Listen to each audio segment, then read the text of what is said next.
అందరూ ఎలా ఉన్నారు? బాగున్నారా? ఈ రోజు లోడ్ వచ్చేసరికి అయితే 4 రోజులు అవుతుంది లాంగ్ వెళ్ళి. నెల 15 రోజులు అవుతుంది లాంగ్ వెళ్ళేసి. అయితే ఈరోజు మాటూరు నుంచి చెన్నైకి వెళ్తున్నాం. వచ్చరికి ఇది కూడా టైమింగ్ లోడే కోయంబేడు మార్కెట్కి.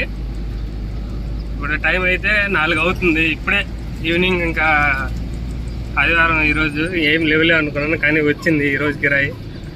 వెళ్తున్నాను. కిరాయి రావట్లేదు అని అనుకున్నాము. ఇలా అయితే ఒక కిరాయి వచ్చింది. ఈ కిరాయికి వెళ్ళేసేసరికి కొంచెం ఈఎంఐ డేట్ కూడా వచ్చేసింది. ఈఎంఐ డేట్ దాటిపోయింది. ఇప్పుడు మనం 5వ తారీఖు కట్టాల్సింది.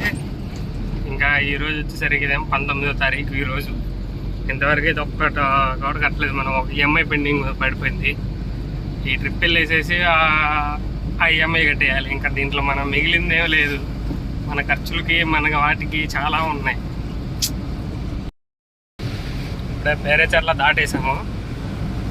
కానీ వైపర్ మన బ్రేక్ బూస్టర్ మన బండికి బ్రేక్ బూస్టర్ మార్చేటప్పుడు వైపర్ది వేసేటప్పుడు చేయి తగిలి అది ఇరిగిపోయింది. అది ఎట్లా చేయాలి ఏందనేది అర్థం కావట్లేదు. వర్షం పడితే మాత్రం కొంచెం వైపర్ లేకపోతే కొంచెం ఇబ్బందిగా. అక్కడ లోడింగ్ జరిగేటప్పుడు చూసుకొని ఒక వైర్ ముక్క కట్ చేసుకొని దాన్ని మనం డైరెక్ట్ చేయడమే. అది మనం ఒక ఐడియా ఉంది నాకు. నేను దాన్ని బట్టి నేను చేస్తాను. ఇప్పుడే మబ్బులు పడుతుంది నల్లగా. ఈ ట్రిప్ అయితే ఎక్కడుంటే ఇంటి అటు వెళ్ళిపోవాలని డిసైడ్ అయ్యాను. చూడాలి ఎలా ఉంటుందో ఏంటనేది. లొకేషన్ అయితే మాత్రం భలే ఉంది. చూడండి ఎలా ఉందో. ఇక్కడ మన గుంటూరు నుంచి మాటూరుకి 65 కిలోమీటర్లు ఉంది. ఇంక ఇక్కడ నుంచి 65 కిలోమీటర్లు మనం మాటూరు లోడింగ్కి వెళ్ళాలా. మన గుంటూరులో లోడింగ్ అంటే మాత్రం మినిమం 60-70 లేనిదైతే మన గుంటూరు వాళ్ళకైతే లోడింగ్లు అయితే అవో. ఏం చేస్తాం మళ్ళీ, అది కాక తక్కువ కిరాయిలు. మళ్ళీ ఏం చేస్తాం, నెల 15 రోజులు అవుతుంది బండి తీసి. ఇంక చేసేది ఏం లేక ఇదారిలో మనకి బిస్లరీ వాటర్ దొరుకుతాయి కదా, అట్లా ఉంది ఇప్పుడు ఉన్న పరిస్థితి. అయితే అలా ఉంది. నెల 15 రోజుల నుంచి బండి కూడా తీయలేదు. దానివల్ల ఇంకెరా రాగానే ఇంకా అసలు కొద్దిగా కూడా లేట్ చేయట్లేదు. మళ్ళీ లేట్ అయిందంటే మళ్ళీ వేరే ఎక్కడికైనా వేరే ఎవరికైనా దగ్గర బండి వాళ్ళకి ఎవరికైనా చెప్తారేమో అని తొందరగా వెళ్ళిపోతున్నాను ఫాస్ట్గా. ఇప్పుడే హైవే ఎక్కాను. ఇక్కడ నుంచి నాన్ స్టాప్ కొట్టేస్తే ఒక 30 గంటలు వెళ్ళిపోతాం మాటూరుకి. మాటూరు వెళ్ళిపోయిన తర్వాత లోడింగ్ చేసేసుకొని చెన్నై వెళ్ళిపోవడమే. లొకేషన్ మాత్రం బేపచ్చంగా ఉంది. చాలా అంటే చాలా బాగుంది కదా అసలు. భలే ఉంది వ్యూ అయితే మాత్రం సూపర్ ఉంది. మధ్యలో అయితే డీజిల్ అయిపోయింది. డీజిల్ కొట్టిద్దాం అనుకుంటా ఉన్నాను, కానీ కొట్టిలేకపోయా. కొట్టించి కొద్దిగా 10 నిమిషాలు ఆ పెట్రోల్ బంక్లోనే సరిపోయింది. మళ్ళీ ఎక్కడ కొట్టుకొని ఆయిల్ పోసుకొని చేసుకునేసరికి సరిపోయింది. పార్టీ ఏమో పనుల మీద పనులు చేస్తాడు. తొందరరా ఇప్పుడు లోడెత్తితే ఎప్పుడు పెట్టాలో ఏందో చెన్నైలో.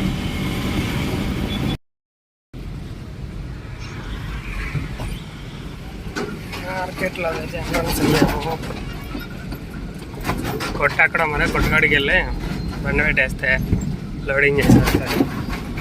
అంతకుముందు ఇక్కడ నుంచి వైజాగ్ వెళ్ళే వాళ్ళం మేము. ఇప్పుడు లేదులే, కానీ అంతకుముందు అయితే బాగా వెళ్ళేవాళ్ళం. ఇప్పుడు లేదు, చెప్పట్లేదు. ఇప్పుడు అంతకుముందు అన్నీ పెద్ద బళ్ళకి చెప్పేవాళ్ళు. ఇప్పుడు అంతా ఫోన్ చేయాలి. లేకపోతే ఏ షాపో మరి మనకు తెలియదు.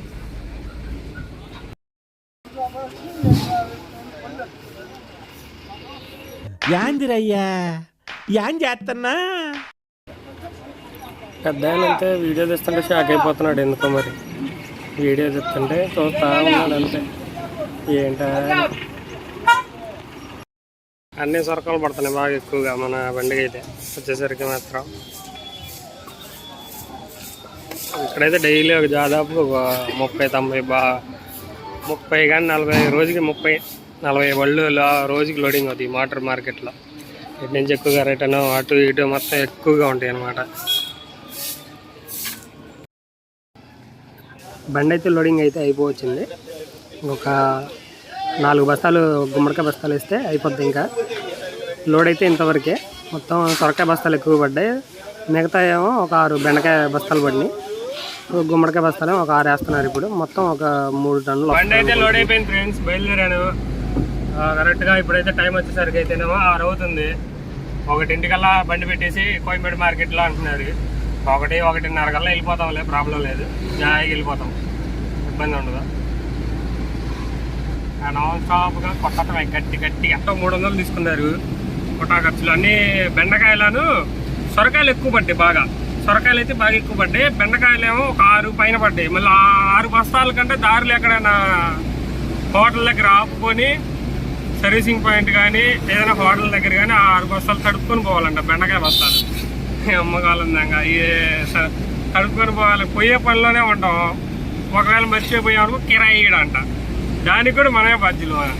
ఎంతో అసలు వీళ్ళు మనుషులు ఎంతో ఈ కథ ఎంతో చెప్తున్నారు. ప్రజెంట్ అయితే ఇప్పుడైతే గొల్లాపల్లి టోల్గేట్, ఫస్ట్ టోల్గేట్ అనమాట ఇది మనకి. ఈ టోల్గేట్ రేట్ మాత్రం అదిరిపోతుంది. ఎక్కడా లేని రేట్ ఇక్కడే. ఒక్కటే ఒక సింగిల్కి వెళ్ళేటప్పుడే 175 రూపాయలు కట్ అవుతుంది. 260 రూపాయలు ఇది అప్ అండ్ డౌన్ మీద.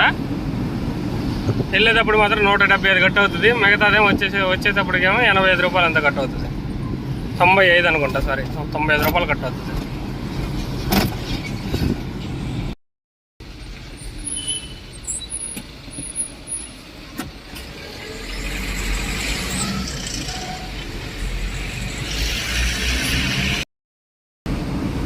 నెల్లూరు 136,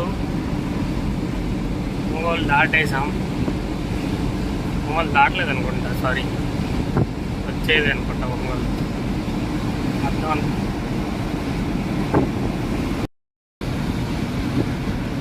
దీనిపైన రెస్టారెంట్ ఉంది ఈ టోల్గేట్ దగ్గర. ఇది 2వ టోల్గేట్ మనకి. దీనిపైన రెస్టారెంట్ ఉంటుంది. ప్రతిసారి నేను అనుకుంటా ఒకసారి టేస్ట్ చేయాలి, రెస్టారెంట్కి వెళ్ళాలి, టేస్ట్ చేయాలి అని అనుకుంటా. కానీ వర్కౌట్ అవ్వదు. టేస్ట్ చేయాలి అని అనుకుంటాం, కానీ అక్కడేమో వర్కౌట్ అవ్వదు. స్కై వ్యూ పేరు పెట్టినట్టుంది, స్కై వ్యూ. టేస్ట్ ఎలా ఉంటుందో మరి. అందరూ రివ్యూస్ ఇచ్చారు ఈ రెస్టారెంట్ కూడా, మనం కూడా ఇవ్వాలి. ఏదో టైం కుదరట్లేదు. టైం కుదిరితే మనకి బాగుంటుంది చాలా వరకు, కానీ టైమే కుదరట్లేదు మనకి. పోలీసులు కేసులు రాస్తున్నట్టున్నారు ఎదురా. బైక్లో వాళ్ళు ఇటు తిప్పుకొని వెళ్తున్నారు ఎక్కువగా. ఈ రెస్టారెంట్ అయితే చాలా వరకు బాగుంటుంది అనుకుంటే చాలామంది చెప్పారు బాగుంటుంది, ఒకసారి టేస్ట్ చేయండి అని. మన డ్రైవర్లు కూడా చాలామంది చెప్పారు. మనమే వెళ్ళలేదు ఎప్పుడు. ఈసారి వెళ్ళాలి, ట్రై చేయాలి. అంటే టైం కుదరట్లేదు మనం వెళ్ళడానికి. అటు వెళ్తే పచ్చిసరిగా అవుతుంది, ఇటు వెళ్తే పచ్చిసరిగా అవుతుంది. ఇంకెక్కడ తినేది, అసలు తినడమే అంతంత మాత్రం. అలాంటిది రెస్టారెంట్లో ఆగి మరీ టేస్ట్ చేయడం అనేది అది చాలా పెద్ద గొప్ప విషయం అసలు. అట్లా వచ్చేస్తుంటే పంచర్ అయిపోయింది. దాని కింద రాయి పెట్టేసేసి కొంచెం జాగి పైకి లేచిద్ది కదా, పెట్టేశాను ఇలాగా.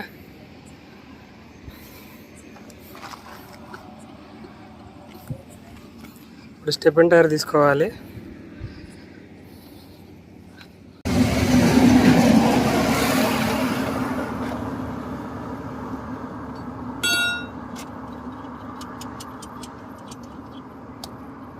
చీకట్లో ఎవడో హెల్ప్ చేయడం, మనమే హెల్ప్ చేసుకోవాలి.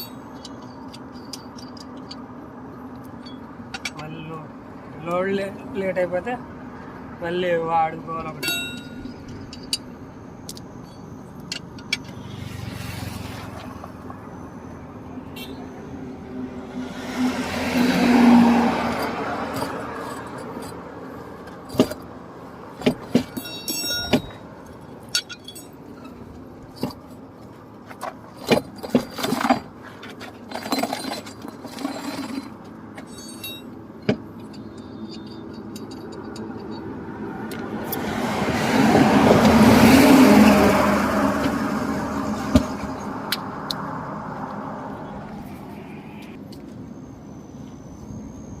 అసలు ఏం జరిగిందంటే, స్టెప్ అండ్ టైర్ క్యారేజ్లో ఉంది కదా, దాని నట్టు చాలా అంటే చాలా టైట్ అయిపోయింది.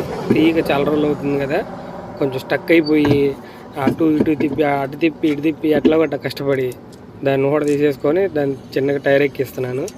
టైర్ ఎక్కిచ్చేసిన తర్వాత వాస్తవంగా అయితే ఆ టైరు మొన్నటి వరకు ట్యూబ్లెస్ అయితే, ఆ ట్యూబ్లెస్లో అయితే గాలి నిలవట్లా. అయితే దేనికైనా మంచిదిలే ఉన్నది, మనం ఎట్లయినా కొంచెం జాగ్రత్త చేద్దామని ఇంతకుముందు ఒక ట్యూబ్ కొని దగ్గర పెట్టుకొని ఉన్నందుకు ఇప్పుడు సేవ్ అయిపోయింది. అంటే వేయించాను అనమాట. అప్పుడు ఇట్లా గాలి పోతుందని, లీక్ అవుతుందని ఆ కొన్న ట్యూబ్ ఉంటే ఆ ట్యూబ్ని దీంట్లోకి వేసాను. ఈరోజు ఇలా ఉపయోగపడింది. ఈరోజు ఇంత దాంట్లో గాలి అంతే ఉండిపోయింది ఈరోజు. లేదంటే అదే కనుక ట్యూబ్ అయిపోతే ఇప్పుడు గాలి పోయేది. ఇప్పుడు నా తిప్పలు నేను మామూలుగా పడేవాడిని కాదు, చాలా ఇబ్బంది పడేవాడిని. ఈ రాయి ఎందుకు పెడుతున్నానంటే జాకీకి అప్పుడు సరిపోవట్లేదు. అంటే జాకీ హైట్గా ఉండి టైరు దానిపోతుంది, జాకీ రావట్లేదు. దానివల్ల రాయి పెట్టి మళ్ళీ జాకీ దించేసుకొని అట్లా రాయి పెట్టేసి సేఫ్గా అట్లా రాయి పెట్టేసేసి ఆ జాకీ తీసేసుకొని, అసలు ఈ టైంలో అయితే ఎవరో ఆపరు. వాస్తవంగా అయితే మనం ఏదైనా జాకీ కనుక వీల్ బిట్ కనుక లేకుండా ఉన్నట్టయితే ఆ హైవేలో ఎవరు ఆపినా కానీ ఆగేవాళ్ళు కాదు. చాలా అంటే చాలా ఇబ్బంది పడేవాళ్ళం. నేను పడేవాడిని, చాలా అంటే చాలా ఇబ్బంది, మామూలు ఇబ్బంది కాదు. ఎందుకంటే పచ్చరికి వేసుకొని మనం అంతా ఫుల్ క్లారిటీగా ఉంటేనే మనం వెళ్ళాలి. లేదంటే మాత్రం చాలా అంటే చాలా రిస్కీ ఇబ్బంది పడతాం అనమాట. అందుకని కాకపోతే వీల్ బోల్ట్ని మాత్రం గట్టిగా టైట్ చేసుకోవాలి. మళ్ళీ ఇప్పుడైతే కాలుతో గట్టిగా వేసేసాను. మళ్ళీ కొంచెం దూరం వెళ్ళిన తర్వాత మళ్ళీ చెక్ చేయాలి. మళ్ళీ ఎందుకంటే ఫ్రంట్ కదా, ఒక్కోసారి ఏమవుతుందంటే లూజ్ అయిపోయి వీల్ బోల్ట్ కొట్టేసేసి హబ్బు ఉంది కదా, హబ్బుతో సహా పిక్ వచ్చేస్తుంది. ఇంతకుముందు నేను ఒకసారి మిస్టేక్ అలాగే చేశాను. అంటే టైట్ వేసానులే అనుకొని దబాలను హడావుడిలో అంతే మర్చిపోయి అంతే వెళ్ళిపోయాను. ముందుకు అంతే వెళ్ళిపోయేసరికి తర్వాత టక టక టక టక కొట్టుకుంటుంది. ఎందుకు కొట్టుకుంటుంది అని ఒక సైడ్ ఆపి చూశాను. వీల్ బెల్ట్ ఒకటి కొట్టేసింది, ఒకటేమో అంతే ఉండిపోయింది, 3 అంతే ఉండిపోయింది.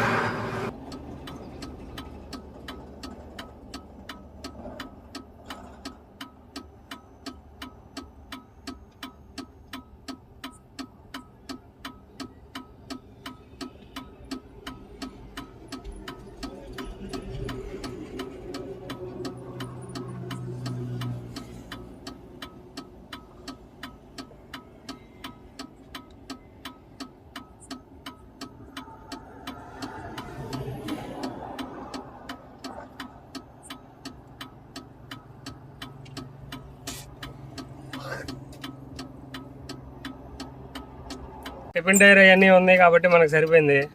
లేదంటే నా ఈ పచ్చేరికి అసలుకి టైంకి వెళ్ళాలి. ఇప్పుడు స్టెపిన్ టైర్ ఎయిర్ జాకీ ఉంది కాబట్టి ఒకరితో పని లేకుండా నేనే చేసేసుకున్నా. అదే కనుక అడవుల్లో పడతాయి, రాళ్ళు ఉండవు, ఏమి ఉండవు. అప్పుడు మామూలు తలనొప్పి కాదండి, చాలా అంటే చాలా తిప్పలు పడ్డాం అప్పుడైతే. ఇప్పుడన్నా కొంచెం హైవే పక్కన ఆగిపోయింది. స్టెపిన్ టైర్ అయితే వేసేసుకున్నాం.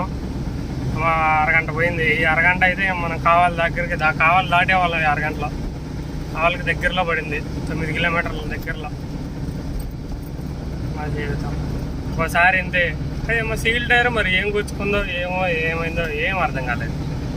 ఇప్పుడు కానీ రేపు పొద్దున కానీ వేయించాలి. ఇప్పుడంటే కష్టమే, ఇంక రేపు పొద్దున వేయించుకోవడమే. ఇప్పుడు ఆ స్టెపిన్ టైర్ కూడా పర్లేదు, ఒక రకంగా అయితే బాగానే ఉంటుంది. చూద్దాం. మిషన్ మీద అయితే అమ్మటే చేసేస్తారు. కావలి టోల్గేట్ అయితే ఇప్పుడు దాటేసాము.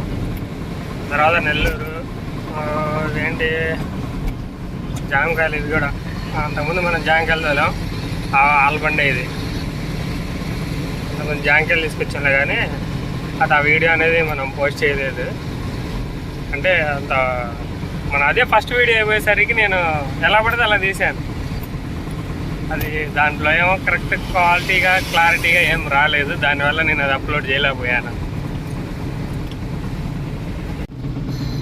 ఇప్పుడే నెల్లూరు ఎంట్రన్స్ అవుతున్నాను. పెన్నా దగ్గర ఉన్నా. ఇప్పుడే ఒక దోశ తిన్నా ఇక్కడ ఆగి, ఆర్కే రెస్టారెంట్ దగ్గర. పక్కన ఎగ్ దోశ బాగుంటుంది, అక్కడ వీడియో తీద్దాం అనుకున్నాను. కాకపోతే ఈలోపు ఫోన్ వచ్చేసింది, దానివల్ల తీయలేకపోయాను. ఇక నైట్ టైం కదా, మళ్ళీ ఎక్కువగా హెవీగా తిన్నా కానీ మళ్ళీ ప్రాబ్లం అయిపోతుంది. దానివల్ల ఎందుకంటే కొంచెం తక్కువగా తింటే బెటర్. ఇప్పటికే 11:30 అవుతుంది. బాగా నిద్ర మంపుగా ఉంది.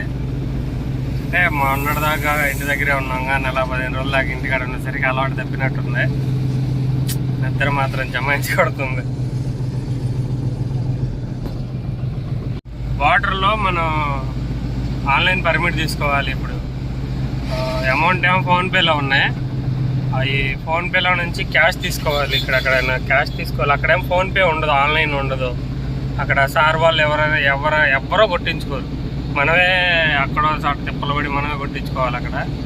ఎందుకంటే ఈలోపు ఇక్కడ ఎక్కడైనా పెట్రోల్ బంక్ చూసుకొని మన ఫోన్లో ఉన్న డబ్బులు మాత్రం తీసేసుకొని చేతిలో పెట్టుకున్నామంటే అక్కడ ఈ పని ఈజీగా అయిపోద్ది, తొందరగా అయిపోద్ది. అదే చూస్తున్నాను. పెట్రోల్ బంక్ చూసుకొని డబ్బులు తీసుకోవాలి, క్యాష్ పెట్టుకోవాలి. ఇప్పుడు వచ్చేదేమో మన ఆంధ్ర చెక్ పోస్ట్ అనమాట. ఇది ఆర్టీఓ చెక్ పోస్ట్ వచ్చేది. లారీలన్నీ ఆగినాయి. ఇక్కడేమో టీపీలు అంటే ఆన్లైన్ ఇక్కడ చేస్తారు. ఆన్లైన్ కానీ అమౌంట్ డిపాజిట్ కానీ ఇక్కడైతే చేస్తూ ఉంటారు అనమాట. పూడి అనే దగ్గర మన వాళ్ళు కొనుక్కోవడం కానీ ఏదైనా సబ్బులు గిబ్బులు కానీ మొత్తం ఇక్కడే కొనుక్కుంటారనమాట. ఇక్కడ నుంచేమో మన ఆర్టీఓ చెక్ పోస్ట్ అనమాట. ఇది ఆంధ్ర అనమాట. ఇది మన తీసుకోవాల్సింది తమిళనాడు బార్డర్ తీసుకోవాలి. అయితే ఏటీఎం కూడా లేదు నా దగ్గర. ఏటీఎం లేదు, ప్లస్ ఓన్లీ ఫోన్పేనే ఉంది. దానివల్ల పెట్రోల్ బంక్లోకి వెళ్తే ఒక 20 రూపాయలు ఎక్స్ట్రా ఇచ్చామంటే అతనే ఇచ్చేస్తాడు, ప్రాబ్లం ఉండదు. ఇప్పుడు ఎలక్షన్లు అయ్యేసరికి మన ఆంధ్ర వాళ్ళు అయితే మాత్రం ఎవరు లేరు. ఆర్టీఓ వాళ్ళు ప్రశాంతంగా ఉంది.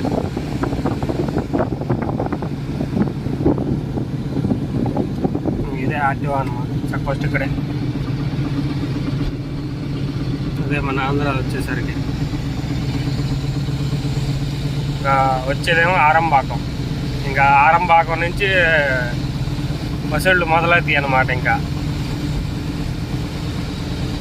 మామూలు తీసుకొని వదిలిపెట్టరు. అదేమంటేనేమో రూల్స్ మాట్లాడతారు. ఇంకా మనం గట్టిగానే మాట్లాడాలా. దబాయించి మాట్లాడితే